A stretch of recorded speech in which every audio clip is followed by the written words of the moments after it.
विक्रम बेताल की कहानी, दगड़ू के सपने। 16वीं कहानी। सालों पहले की बात है। चंदनपुर नाम के एक गांव में दगड़ू नाम का लड़का रहा करता था। वह बहुत ही आलसी और कमचोर था।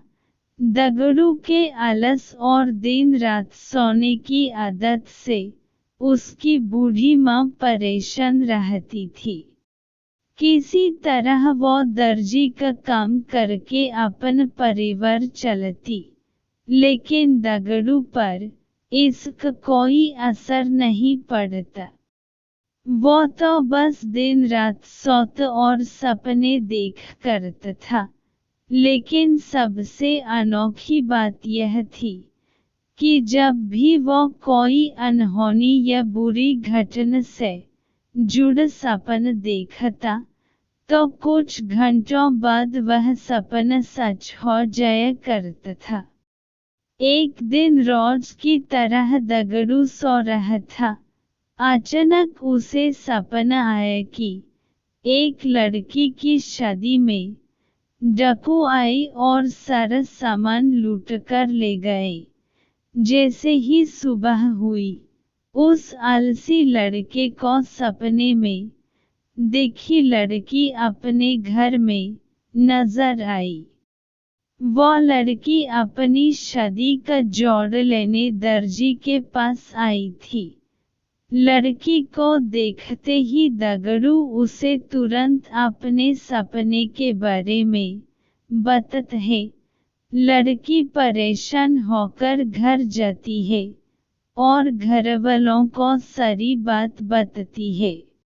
सब लोग सपने की बात सुन तो लेते हैं, लेकिन उस पर विश्वास नहीं करते और कुछ ही घंटों बाद लुटेरे शादी का घर और बारातियों को लूटकर चले जाते हैं।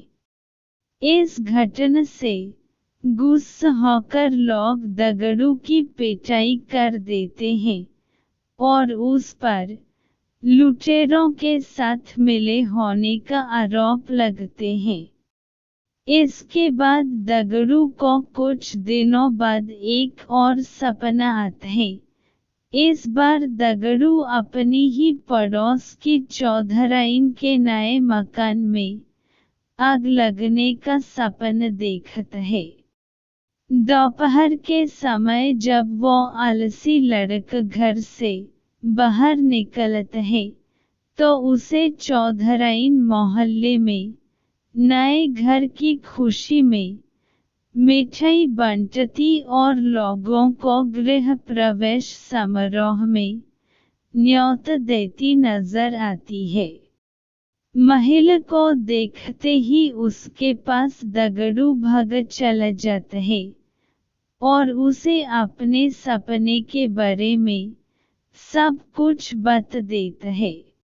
महिला दगड़ू पर नाराज होकर वहां से चली जाती है, लेकिन समारोह से पहले घर को आग से बचने का पूरा बंदोबस्त कर लेती है। लेकिन फिर भी दगड़ू का सपना सच हो जाता है और चौधराइन का घर जलकर राख हो जाता है।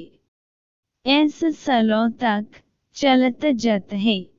हर बार दगड़ू बुरा सपना देखते ही लोगों को सतर्क करने के लिए पहुंच जाता, लेकिन आखिर में उसे ही लोगों के गुस्से का शिकार होना पड़ता। इससे तंग आकर दगड़ू गांव छोड़ने का फैसला लेता है। वो गांव से दूर एक दूसरे राज्य में चला जाता है। यहाँ अपन पेट पालने के लिए दगड़ू नौकरी ढूंढने लगता है। किस्मत से उसे एक राज्य के यहाँ चौकीदार का काम मिल जाता है। दगड़ू को नौकरी मिलने के कुछ दिनों बाद ही राज्य को सोनपुर गांव निकलना होता है। सोनपुर जाने से एक दिन पहले की रात दगड़ू को सपना आता है कि सोनपुर गांव में भयानक भूकंप आए और वहां कोई भी जिंदा नहीं बचा।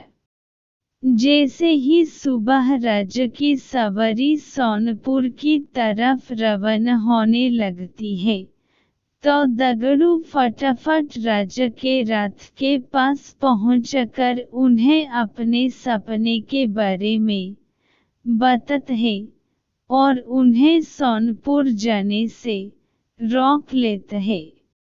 अगले ही दिन राजा के पास समाचार पहुंचता है कि उस गांव में भूकंप आने के बाद कोई भी जिंदा नहीं बचा। पूरा गांव श्मशान में तब्दील हो गया। समाचार मिलते ही राजा चौकीदार को अपने दरबार में बुलवाते हैं। सोनपुर में आए भूकंप से बचने के लिए वो दगड़ू को कीमती जेवर देकर नौकरी से निकाल देते हैं। इतनी कहानी सुनकर बेताल चुप हो जाता है।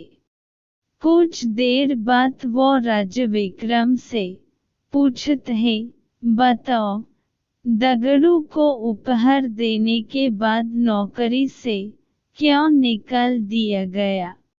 सवाल सुनते ही राजा विक्रमादित्य जवाब देते हैं कि उसे जेवर राजा की जान बचाने के लिए दिए गए और चौकीदारी करते समय सोने के लिए उसे नौकरी से निकाल दिया गया। अपने सवाल का जवाब मिलते ही बेताल दोबारा से उड़कर घनघोर जंगल में जाकर किसी पेड़ में बैठ जाता है और विक्रमादित्य दोबारा उसकी खोज में निकल जाते हैं। कहानी से सीख। इस कहानी से 2 सीख मिलती है। पहली, काम के प्रति लापरवाही नहीं बरतनी चाहिए, वरन परिणाम गंभीर हो सकते हैं। दूसरी, किसी का भला करने पर अगर बुराई या फटकार मिल रही हो तो भी भलाई करने का रास्ता नहीं छोड़ना चाहिए, क्योंकि कभी न कभी अच्छे कर्म का फल जरूर मिलता है।